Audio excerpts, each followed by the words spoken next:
My husband said drunk at the party, "I married the wrong sister." He didn't know I was behind him hearing everything. I should have noticed the way his eyes lingered. Looking back now, the signs were everywhere, scattered across 8 years like breadcrumbs I was too busy, too trusting, too willing to explain away. But you never really think your husband married you as a placeholder for someone else. You never think that someone else is your own sister. The company Christmas party was at some upscale hotel downtown, the kind with crystal chandeliers and waiters in bow ties carrying trays of champagne. I wore the green dress my husband had picked out. The one he said brought out my eyes. I remember feeling pretty that night, confident even. I remember thinking we looked good together as we walked in, his hand on the small of my back, guiding me through the crowd of his coworkers and their spouses. I should have known something was wrong when he started drinking heavily. He usually nursed one beer all night at these things, always worried about maintaining his professional image. But that night, he was downing whiskey like water, his face getting redder, his laugh getting louder. His boss came over at one point, made some joke about holiday cheer, but I caught the concerned look he shot me before walking away. The explosion happened near the buffet table. I was talking to one of the other wives, someone's name I can't even remember now, when I heard his voice rise above the music and chatter. He was standing with a group of his colleagues, swaying slightly, and one of them must have said something about families or sisters or I don't even know what. But suddenly my husband was laughing this bitter, ugly laugh. "You want to know something funny?" he slurred, and the whole group went quiet. Some of them were already backing away, that universal instinct to avoid a drunk person about to say something they shouldn't. I married the wrong sister. There, I said it. The room didn't actually go silent. That's what they say in movies, right? That everything stops? But it didn't. The music kept playing, people kept talking, the world kept spinning. It was just my world that stopped. I stood there holding my plate while he kept talking, the words tumbling out like he'd been holding them back for years. My wife's sister, you met her at the summer picnic, remember? That's who I really wanted. But she was too young when we met, just 16, so I waited. I dated her sister instead, kept myself in the family. Figured I'd have my chance eventually. One of his colleagues tried to grab his arm, but he shook him off. But then she went off to college, started dating other people, and I panicked. So I married this one instead. Second prize is better than no prize, right? I don't remember dropping the plate. I just remember his face when he finally turned and saw me standing there. The way the drunken bravado drained out of him in an instant. "Honey, wait, I didn't mean..." But I was already walking toward the exit, everyone staring now, definitely staring. I heard him stumbling after me, calling my name. The valet brought our car around and I took the keys, told him my husband was too drunk to drive.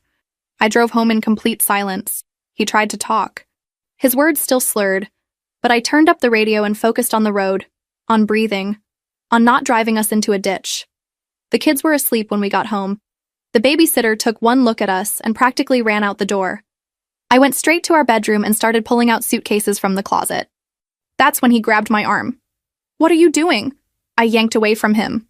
"What does it look like?" "You can't just leave. We need to talk about this." "You want to talk now? After you announced to your entire office that I'm your consolation prize?" He slumped against the doorframe. I was drunk. People say stupid things when they're drunk. Drunk people say true things they're usually smart enough to hide. So thank you for finally being honest after 8 years. I called my sister from the bathroom with the door locked. When she answered, her voice sleepy and confused, I told her everything he said. My voice broke halfway through. The silence on the other end lasted so long I thought she'd hung up. Then, "I'm coming to get you. Pack whatever you and the kids need. I'll be there in 20 minutes. You don't have to." He's been obsessed with me this whole time, and he married you as what, a placeholder? "No. Pack. Now." She made it in 15. I heard her pound on the door hard enough to wake the neighbors. My husband opened it, still drunk, still stupid enough to try his charm. "Hey, look, I know your sister called you, but everything's fine." I didn't hear what she said to him. I was upstairs waking the kids, telling them we were having a sleepover at Auntie's house. My daughter asked if she could bring her stuffed rabbit. My son asked if Daddy was coming too. I said no, just us this time. My sister was in the doorway with her arms crossed, my husband backing away from her. "I'm leaving with them tonight," she said flatly. "And if you try to stop me, if you contact her, if you even drive past my building, I will make your life hell. Understand?" He nodded. "Good. Stay away from me too. You're dead to me. We loaded the kids and suitcases into her car while he stood on the porch watching. The kids fell back asleep in their car seats within minutes. I stared out the window at the dark streets, the Christmas lights still twinkling on some houses, everyone else's lives continuing normally while mine had just imploded. Are you okay? My sister asked quietly. I laughed, and it came out wrong, borderline hysterical. No, I'm really not. She reached over and squeezed my hand. You will be. I promise you will be. I wanted to believe her. I really did. But right then, at 3 a.m, driving away from my house and my marriage and the life I thought I had, I couldn't imagine ever feeling okay again. The next morning, I woke up on my sister's couch disoriented and aching. The kids were already up, watching cartoons. My sister appeared from the kitchen with coffee.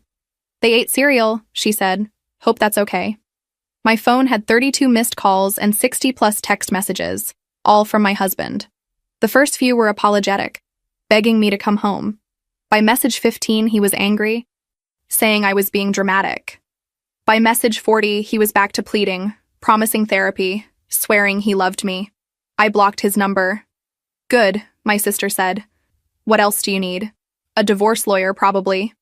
That conversation with our parents was worse than I expected. My mom cried. My dad went silent in that way he does when he's absolutely furious.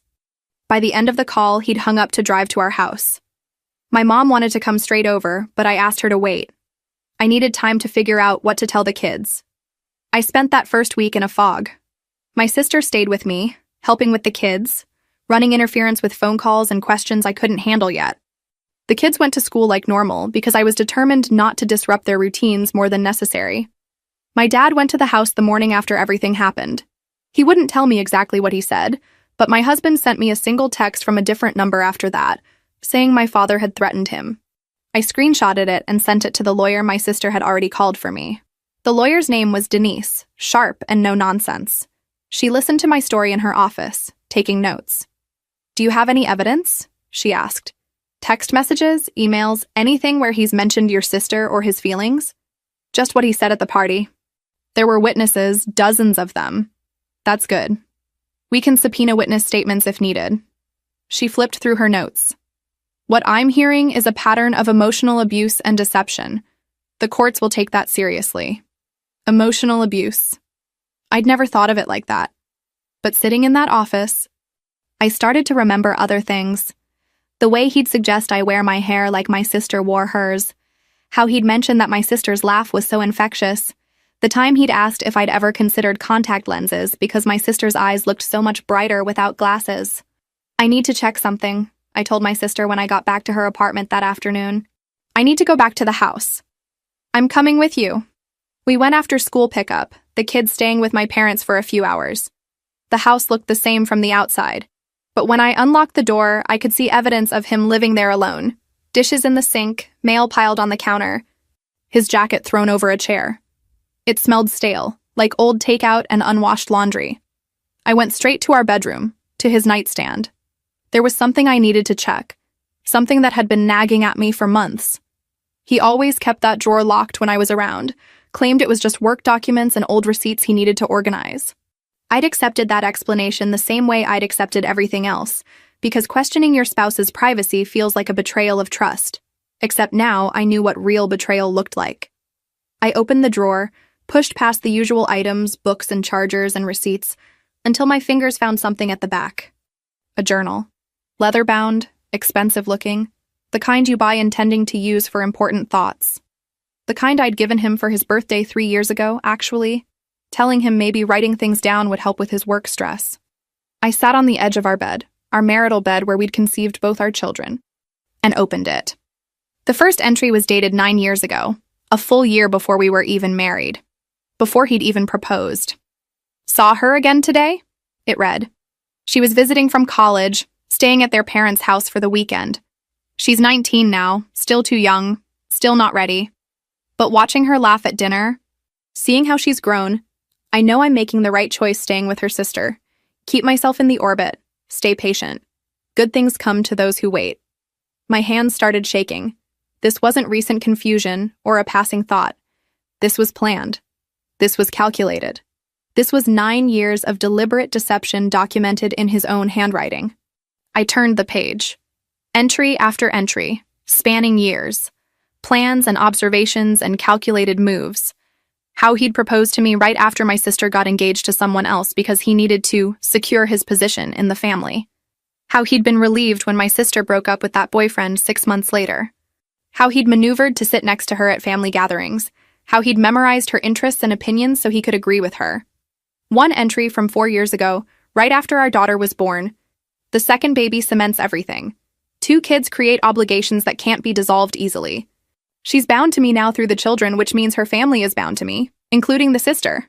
Long game is working. How he'd decided to have children with me because that would cement the connection permanently, make it impossible for anyone to cut me out. Another entry from 2 years ago. Convinced her to cut her hair shorter like her sister wears it.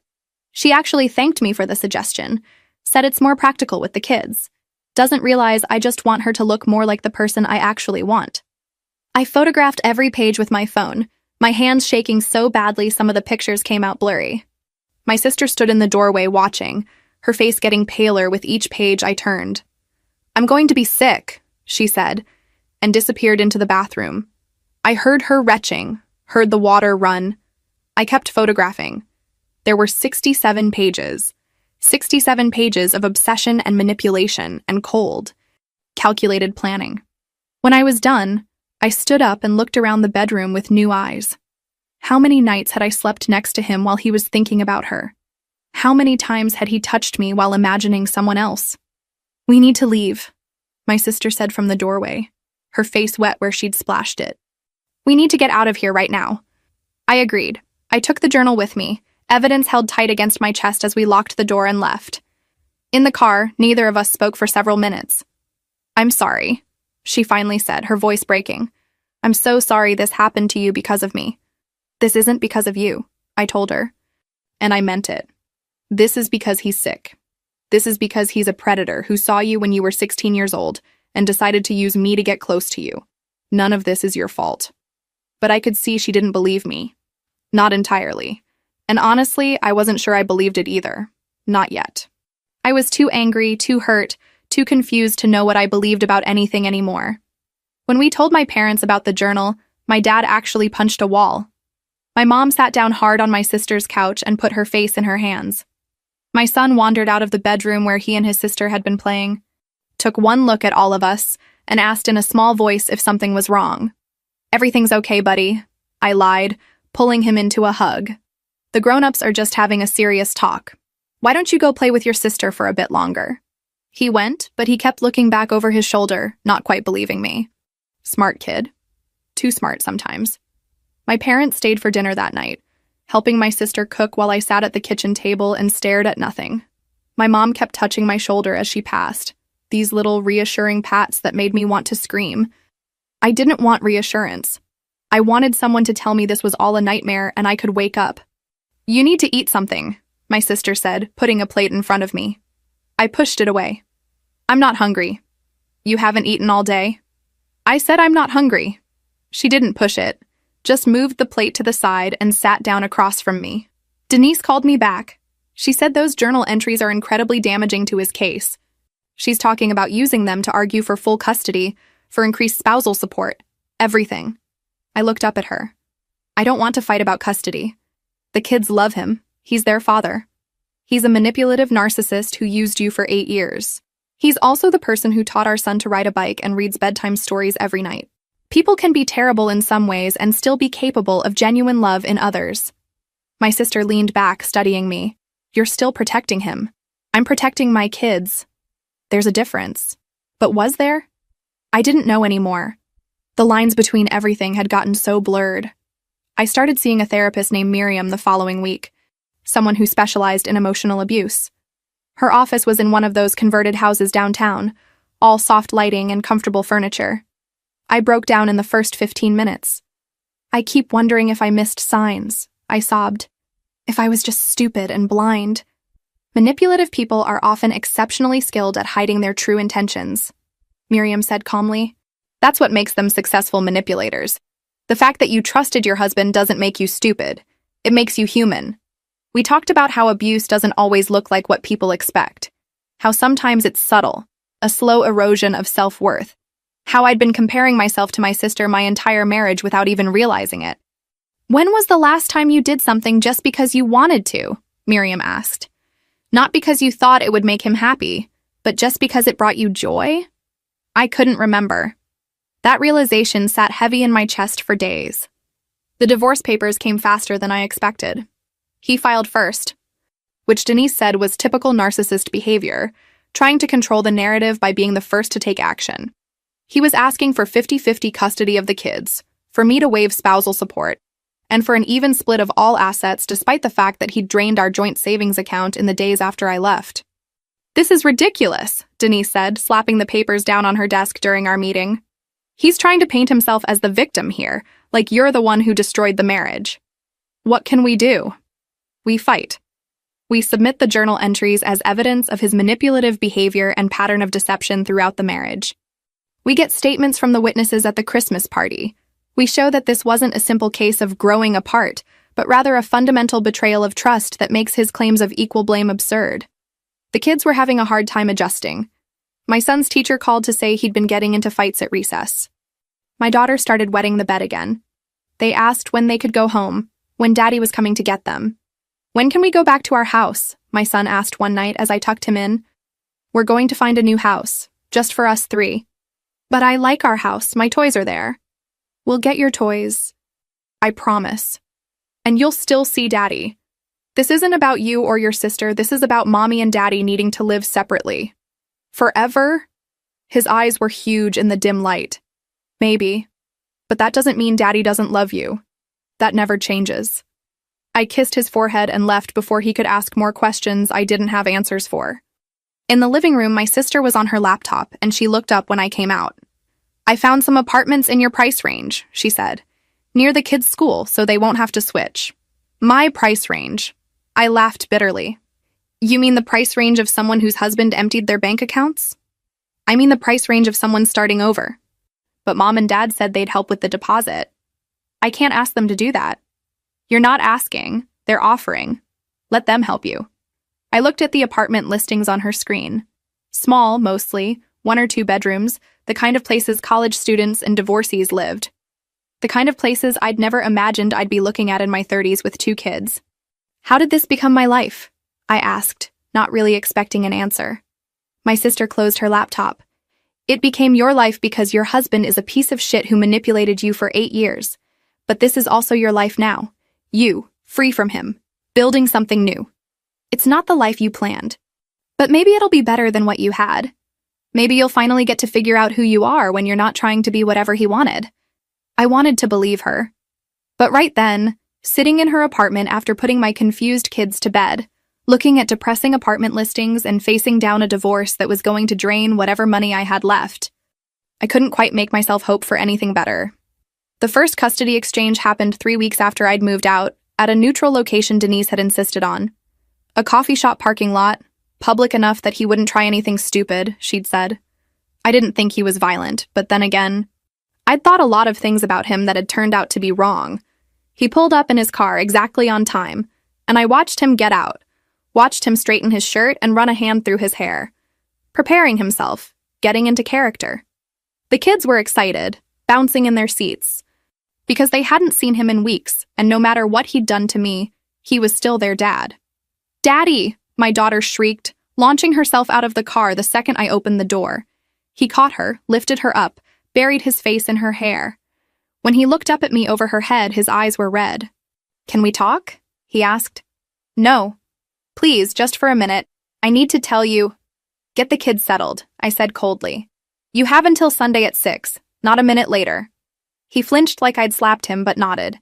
My son hugged me goodbye, whispering that he loved me, and then they were gone. Buckled into his car, driving away. I stood in that parking lot for a full minute after they'd left, feeling like I'd just handed over the most precious parts of myself to someone I couldn't trust. My sister was waiting when I got back, and she took one look at my face and pulled me into a hug. "They'll be okay," she said. "Kids are resilient. What if he tells them his version? What if he makes me the villain? Then you tell them the truth when they're old enough to understand it. But right now, They just need both their parents to be stable and present. You can't control what he does on his time. You can only control what you do on yours. The weekend the kids were gone was the longest 50 hours of my life. I cleaned my sister's apartment top to bottom, reorganized her kitchen cabinets, did laundry that didn't need doing. I couldn't sit still. I couldn't stop imagining what they were doing. Whether they were happy, whether he was taking care of them properly. "You need to breathe," my sister said on Saturday afternoon, physically taking the dish towel out of my hands. "They're fine. He's their father. He's not going to let anything happen to them. He's also a manipulative narcissist who used me as a placeholder for 8 years. Those things can both be true. He can be a terrible husband and a decent father simultaneously." Sunday at 5:30, I was already in that parking lot waiting. He pulled up at 5:53, the kids tumbling out with stories about the zoo and ice cream and the movie they'd watched. They smelled like his cologne and different laundry detergent. These tiny reminders that they'd been in a world I wasn't part of. "Mommy, Daddy said we could go to his new apartment next time," my daughter announced. "He has a swimming pool." "That's nice, honey." I looked at him over their heads. "A new apartment?" He shrugged, not quite meeting my eyes. "2 bedrooms. I wanted them to have their own space when they visit." "Must be expensive." "I manage." He hesitated. "They asked about you. All weekend, they asked when they could see you. They're with me most of the week. I'm sure they'll survive." "That's not what I meant."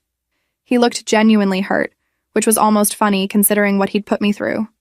"I told them you love them, that this isn't their fault. I want you to know that I'm not trying to turn them against you." How generous. I opened my car door, helped the kids get buckled in. "See you next Friday." I drove away before he could say anything else. In the rearview mirror, I watched him standing there in the parking lot, hands in his pockets, looking lost. A tiny part of me, a part I hated, felt sorry for him. "Mommy?" my son asked from the back seat. "Are you and Daddy going to get back together?" "No, honey, we're not. But Daddy said he's really sorry and he wants to fix things." I gripped the steering wheel tighter. Sometimes sorry isn't enough to fix what's broken. Sometimes things break in a way that can't be repaired. And the healthiest thing is to accept that and move forward. "I don't understand." "I know, and that's okay. You don't have to understand it right now." The mediation session was scheduled for early October, and I showed up with Denise and a folder full of evidence. The journal entries, statements from 3 witnesses at the Christmas party, bank records showing how he'd drained our accounts. My husband arrived with his own lawyer, a slick-looking guy in an expensive suit who definitely cost more than I could afford. The mediator was a tired-looking woman in her 50s who'd probably seen 1,000 divorcing couples and their bullshit. She looked at both of us with the kind of weary patience usually reserved for toddlers having tantrums. "Let's start with custody," she said, opening her files. His lawyer immediately launched into a speech about how my husband was a devoted father who'd always been present in his children's lives, who'd coached their soccer teams and attended every school event, who deserved equal time with them. Denise countered with the evidence of manipulation and deception, arguing that someone who'd deceived his wife for 8 years couldn't be trusted to prioritize his children's emotional well-being over his own needs. The mediator held up a hand. "Unless there's evidence of abuse or neglect specifically toward the children, the court typically favors shared custody arrangements." "What about emotional abuse toward their mother?" Denise asked. "What about the psychological impact of witnessing their father's deception?" The children weren't present for the incident at the Christmas party. They haven't witnessed any abuse directly. My husband looked relieved. I felt sick. We moved on to finances, and that's when his lawyer played their card. My family had money, they argued. My sister had taken me in immediately. I had a support system and resources that my husband didn't have. Why should he have to pay spousal support when I was clearly not in financial distress? "My client's wife left him without warning," his lawyer said smoothly. "She took the children in the middle of the night, blocked his calls, and refused all attempts at communication or reconciliation. She's being supported by her family, living rent-free with her sister, while my client is struggling to afford a 2-bedroom apartment suitable for his children's visits." I wanted to scream. To stand up and shout that I'd left because he'd publicly humiliated me, because I'd discovered 8 years of lies, because staying would have destroyed me. But Denise put a hand on my arm, keeping me quiet. My client left because she discovered, quite publicly, That her entire marriage was based on her husband's obsession with her younger sister, Denise said calmly. She slid copies of the journal entries across the table. These documents show years of calculated manipulation and deception. This wasn't a simple case of falling out of love. This was sustained psychological abuse. The mediator read through them, her expression never changing. My husband's face went pale, then red. His lawyer whispered something to him urgently. "This is invasive," his lawyer protested. "My client's private journals are evidence of motive and character in this divorce proceeding," Denise interrupted. "The court needs to understand why my client felt she had no choice but to leave immediately, and why any claims that she's at fault for the dissolution of this marriage are absurd." The mediator kept reading. My husband slumped in his chair, and for a moment I almost felt sorry for him again. Almost. Then I remembered sitting at that Christmas party, and the sympathy evaporated. "Mr. Dalton," the mediator said finally, using his last name in that formal way that meant business. "These entries are deeply concerning. They show a pattern of deception that, while not illegal, certainly explains why your wife felt the marriage was irretrievably broken." "I was young when I wrote those," he said desperately. "I was confused about my feelings. It doesn't mean I didn't love her, that I don't love her. Did you or did you not marry your wife while harboring romantic feelings for her sister? It's not that simple. Yes or no?" He was silent for a long moment. Then quietly, "Yes." The mediator closed the folder. "We'll continue this mediation at a later date. I suggest both parties think carefully about what they're willing to compromise on, because if we can't reach an agreement, a judge will make these decisions for you. And judges, I'll tell you from experience, rarely make anyone happy." We left separately. Me with Denise, him with his expensive lawyer. In the parking garage, I leaned against Denise's car and tried to catch my breath. "That was good," she said. "That was really good." He admitted it on record. His lawyer is going to advise him to settle, trust me. Why do I feel like I just got hit by a truck? Because this is hell. Divorce is always hell, but divorce from a manipulative narcissist is its own special circle. You did great in there. You stayed calm. You let me handle it. You didn't rise to his bait. There was bait? When he said he still loves you? That was bait. He wanted you to engage emotionally, to show the mediator that you're the volatile one. You didn't bite. Good. I drove back to my sister's apartment in a daze. The kids were at school. My sister was at work. I had the place to myself for the first time in weeks. I walked into the bathroom, looked at myself in the mirror, and barely recognized the woman looking back. Thinner, older, exhausted. When had that happened? My phone buzzed. A text from an unknown number. "Please call me. I need to talk to you. It's important." His mother. I stared at the message for a full minute before responding. "How did you get this number?" "From your father. Please, I need to see you." Against my better judgment, I agreed to meet her at a cafe the next morning. She was already there when I arrived, sitting at a back table, looking small and nervous in a way I'd never seen her before. She'd always been this formidable presence at family gatherings, perfectly put together, commanding attention. Now she looked diminished. "Thank you for coming," she said as I sat down. "I wasn't sure you would." "I'm not sure why I did." She flinched. "I deserve that. I deserve worse than that." She wrapped her hands around her coffee cup, not drinking from it. "I need to tell you something. I need to apologize. If this is about the Christmas party, it's about everything. All of it. The whole marriage." She looked up at me, and her eyes were red. "I knew, not everything, but enough. I knew he had feelings for your sister when he started dating you. I saw how he looked at her at family events, how he maneuvered to be near her. I thought it was just a crush that would fade. That once you two were married, once there were children, he'd move past it. I felt cold. You knew. I suspected, and I did nothing. I said nothing. Because I wanted him to settle down, to have a family, and you seemed like such a nice girl. I told myself I was imagining things, that I was being paranoid. But I wasn't, was I? No." My voice came out flat. "You weren't. I'm sorry." She was crying now, quiet tears running down her face. "I'm so sorry. I should have said something. I should have warned you or confronted him or something. Instead, I let it happen. I let him marry you while I had these doubts. And I justified it by thinking it would be good for him to have a stable relationship. I'm not a therapy session. I'm a person. I know. God, I know. And I used you just as much as he did, just by staying silent. I'm not asking for forgiveness.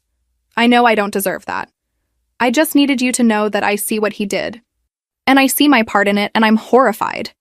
For what it's worth, I told him I can't have a relationship with him right now. Not until he gets serious help. We sat in silence for a moment. Part of me wanted to yell at her, to unleash all the anger and hurt I'd been carrying, but mostly I just felt tired. Thank you for telling me, I finally said. I don't know what to do with it, but thank you. The kids, she said. I'd still like to see them, if that's okay.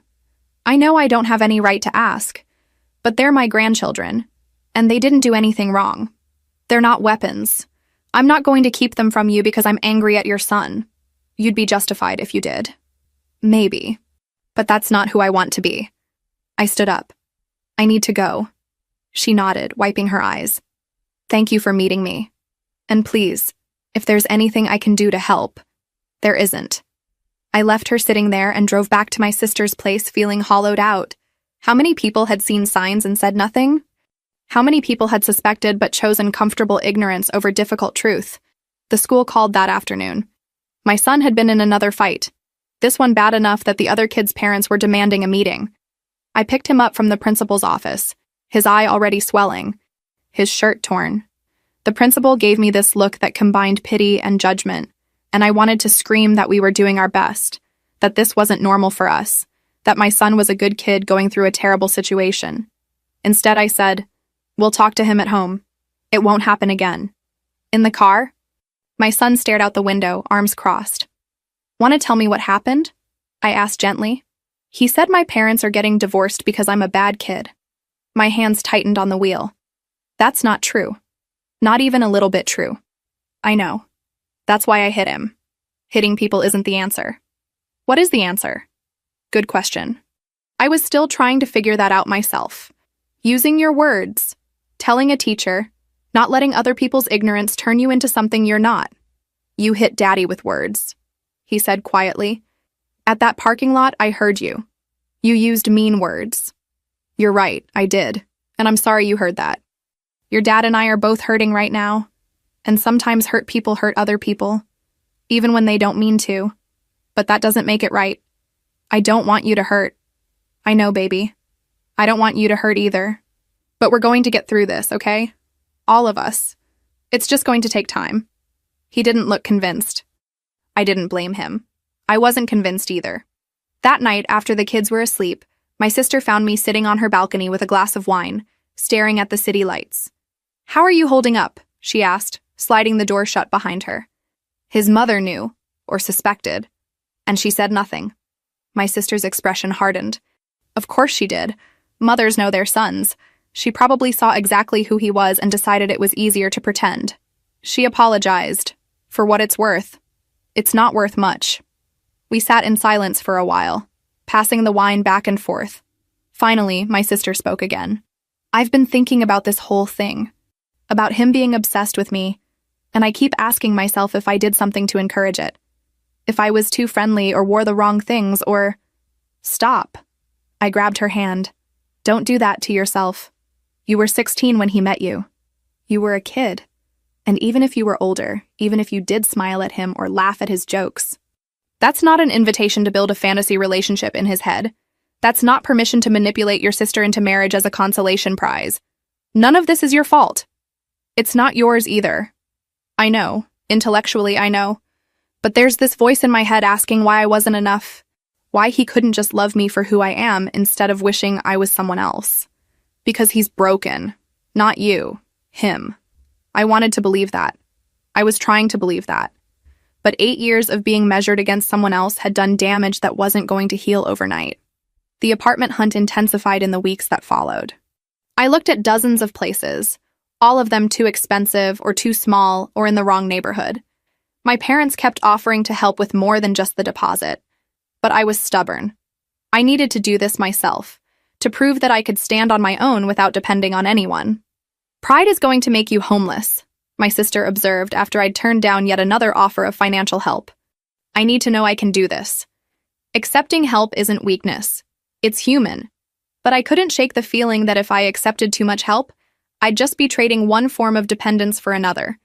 I needed to rebuild my life on my own terms, with my own resources, even if that meant living in a shoebox apartment in a questionable neighborhood. The job hunt was equally brutal. I'd worked part-time during the marriage, fitting my hours around the kids' schedules, and now my resume looked like Swiss cheese with all the gaps. I sent out 23 applications in 1 week alone. I got callbacks from 4 companies. I went to interviews in clothes I'd borrowed from my sister because I'd left most of my professional wardrobe at the house and couldn't bring myself to go back for it. The 3rd interview was at a design firm downtown. Nothing glamorous, but steady work with benefits. The hiring manager was a woman in her 40s who looked at my resume and then looked at me.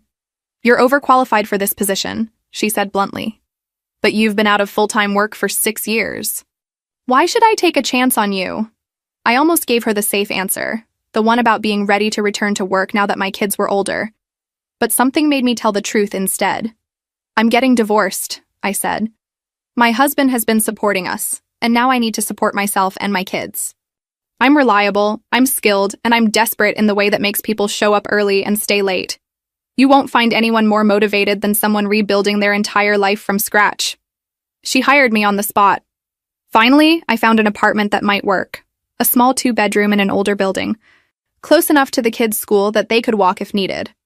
It wasn't fancy, and the carpet had definitely seen better days, but it had good light, and the landlord seemed decent, and the price was just barely manageable on my new salary. I signed the lease sitting in my sister's car, my hand cramping as I wrote my name on form after form. Single applicant, single income, single mother. The day I moved in felt surreal. My parents helped, along with my sister and a couple of friends who'd stayed in touch through everything. We carried boxes up 3 flights of stairs, assembled furniture from the big box store, hung curtains that I'd picked out myself without consulting anyone else's opinion. The kids ran from room to room, excited about having their own space again, arguing over who got which side of the shared bedroom. "This is ours?" my daughter asked, spinning in the empty living room. "This is ours," I confirmed, and saying it out loud made it real. That first night in the new apartment, after the kids were asleep in their room and my helpers had all gone home, I sat on my secondhand couch and cried. Not sad tears exactly, more like release tears, grief tears, relief tears all mixed together. I was exhausted and scared and proud of myself all at once. My boss at the design firm was understanding about my situation, as understanding as any boss can be when you're asking for time off for mediation sessions and therapy appointments. But she was also clear about expectations. The flexibility came with the expectation that I'd deliver quality work on time. I threw myself into projects, grateful for something to focus on besides the dumpster fire my personal life had become. Something unexpected happened about a month after I started the new job. I got an email from someone I vaguely recognized, one of the women who'd been at that Christmas party. She worked in a different department from my ex-husband, and her message was short but direct. I was there that night. I heard what he said. "I'm sorry I didn't reach out sooner, but I wanted you to know that most of us were appalled. Several people filed complaints with HR about his behavior. I don't know if that helps, but I thought you should know you weren't imagining how bad it was. You deserved better." I read the email 3 times before responding with a simple thank you. But it did help, in a way I hadn't expected. Knowing that other people had witnessed it, had been disturbed by it, had taken action, made me feel less alone in my anger. I wasn't being oversensitive. I wasn't overreacting. What he did was objectively awful, and people who barely knew me could see that. 2 more emails came in the following days, similar sentiments from other coworkers. One woman admitted she'd always found him off in the way he talked about his family. Another said she'd warned HR years ago about comments he'd made that seemed inappropriate but couldn't quite pin down why. I forwarded all of them to Denise, who added them to our growing file of evidence. The kids adjusted to our new apartment better than I'd expected. They decorated their shared room with posters and stuffed animals, divided it down the middle with a strip of painter's tape into mine and yours spaces. They helped me assemble furniture from the big box store, wielding Allen wrenches like swords, and making a game out of finding the right screws. On our first night in the new place, we ordered pizza and sat on the floor because I hadn't bought a dining table yet. My daughter asked if Daddy could come see our new home, and I had to explain that this was just our space, that Daddy had his own space, and that was okay.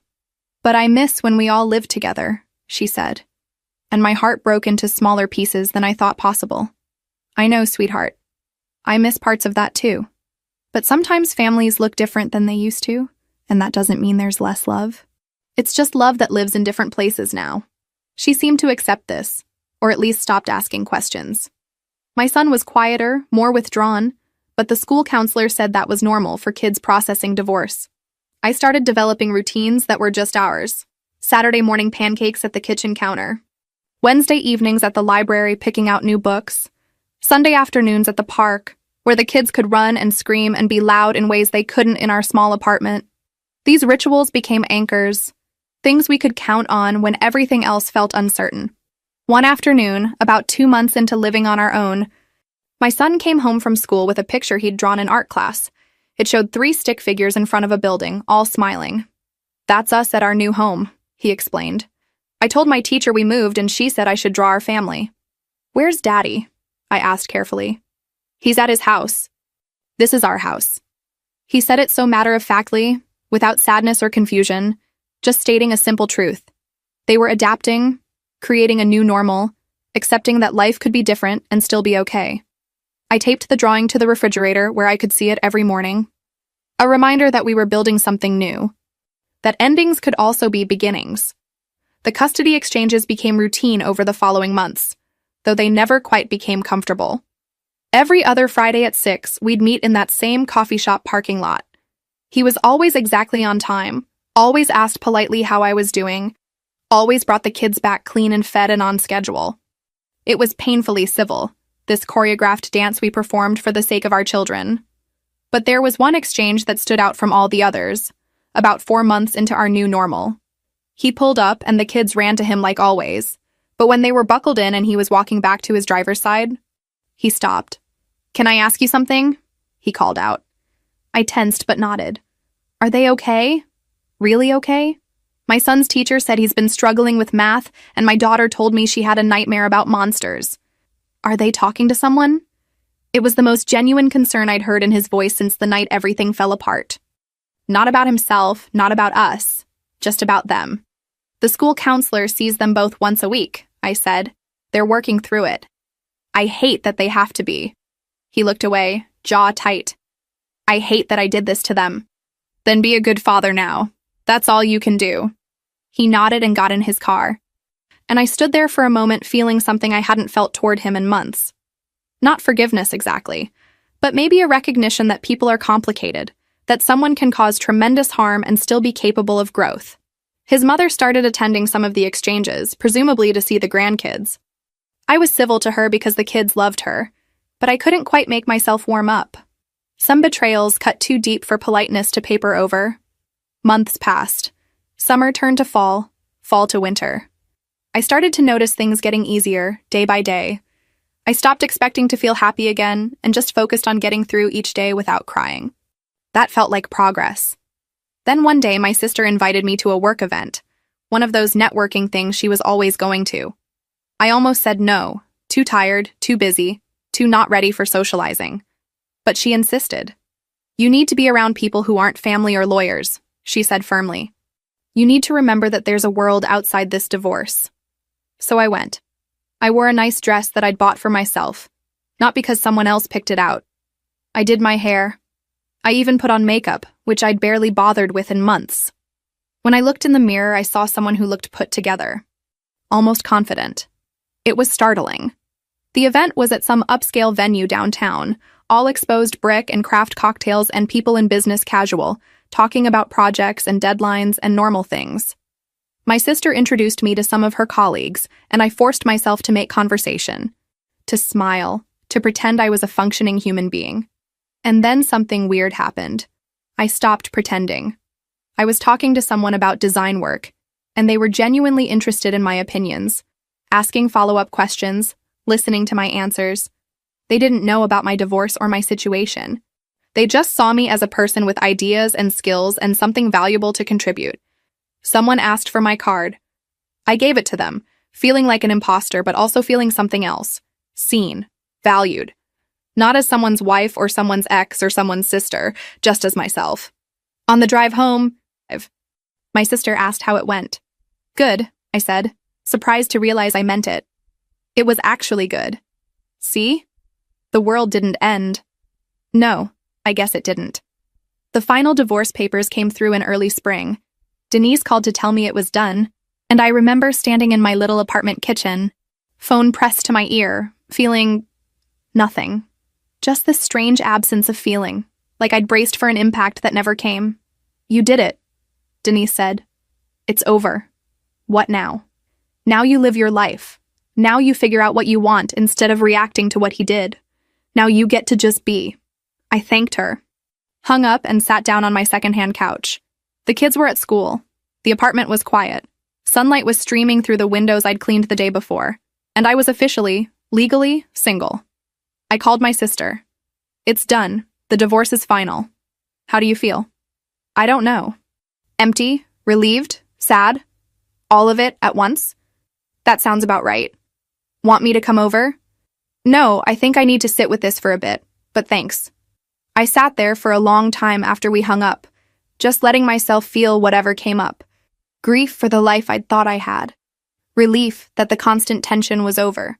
Fear about the future. Hope, small and tentative, that maybe I could build something better now.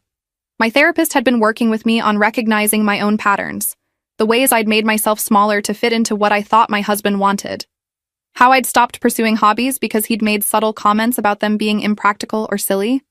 How I'd changed my appearance, my interests, my entire personality to try to be lovable, never realizing that I'd been lovable all along, just not to someone who'd already decided he wanted something else. You spent 8 years trying to be enough for someone who'd made you inadequate before you even met, Miriam said during one session. That was never a game you could win. The problem wasn't you. It was that he was measuring you against an impossible standard, being someone you aren't. How do I stop doing that? How do I stop measuring myself against my sister? Do you want to be your sister? I thought about it. Really thought about it. No, I love her, but I don't want to be her. I want to be me. Then start acting like you believe that's enough. Easier said than done. But I was trying.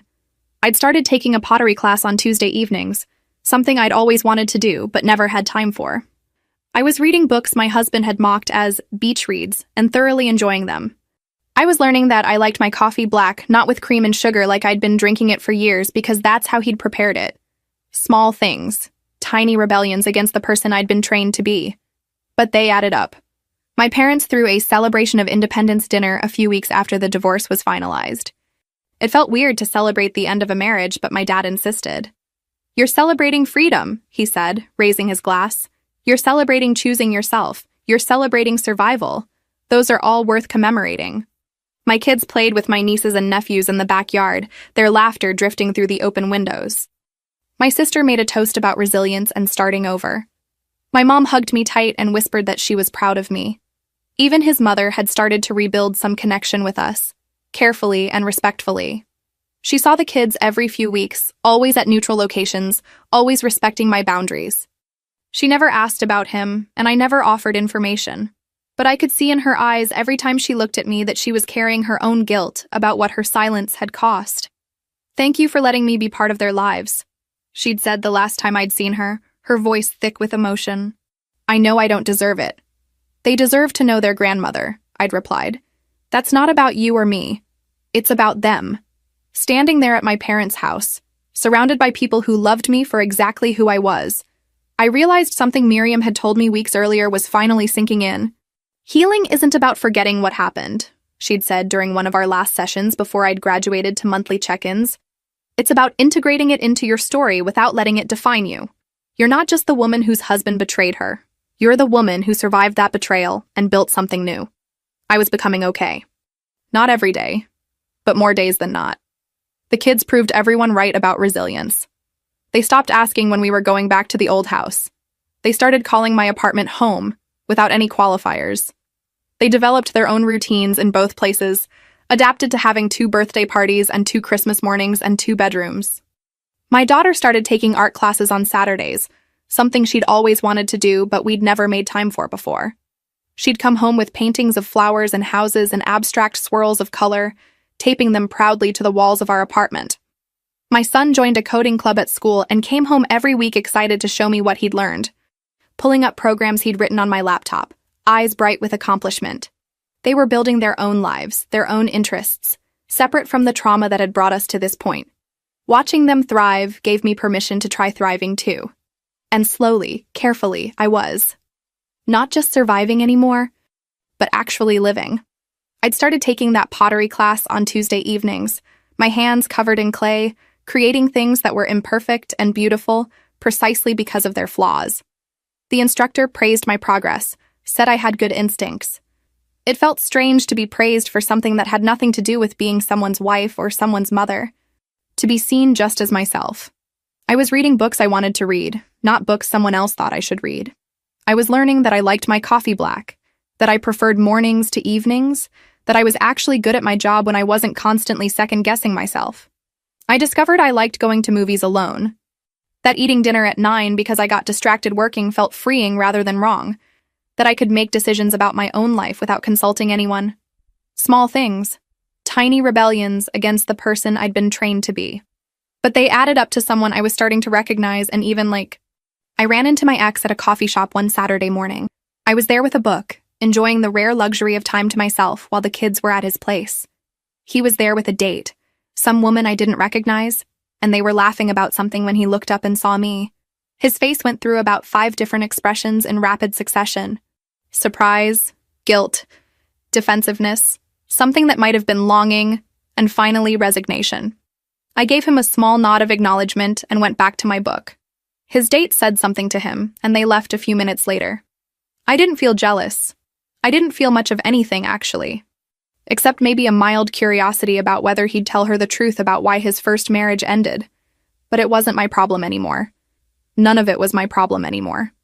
That night, putting the kids to bed after they came back from his place, my son asked me a question. Mom, are you happy now? I thought about it. Really thought about it. Not the automatic yes, of course, I might have given before, but an honest assessment. Yeah, I said, surprised to realize it was true. Yeah, I think I am. Not all the time and not in the way I expected to be, but yeah, I'm happy. Good. He hugged me tight. You're my number one choice. I held him close, tears pricking my eyes, and realized this was what being loved actually felt like. Not being measured against someone else. Not being accepted as a consolation, just being valued fully and completely for exactly who I was. Later that night, after both kids were asleep, I stood in my small apartment and looked around. The furniture was secondhand, the carpet was old, the walls needed painting, but it was mine. I'd chosen it, paid for it, made it into a home. I thought about the woman I'd been a year ago, standing at that Christmas party, hearing those words that shattered my world. I thought about the woman I'd been for 8 years before that, trying so hard to be enough, never understanding why I always fell short. And I thought about the woman I was becoming, someone who knew her own worth, who didn't need anyone else's validation, who could look in the mirror and like the person looking back. It had taken the worst betrayal of my life to get here. It had taken months of therapy and tears and late-night anxiety attacks. It had taken confronting some hard truths about the person I'd been and the person I wanted to become. But standing there in my small apartment, listening to my kids breathe in their room, feeling the quiet satisfaction of being alone without being lonely, I realized something important. I wasn't the second choice anymore. I was my own first choice. And that was enough. And that was enough.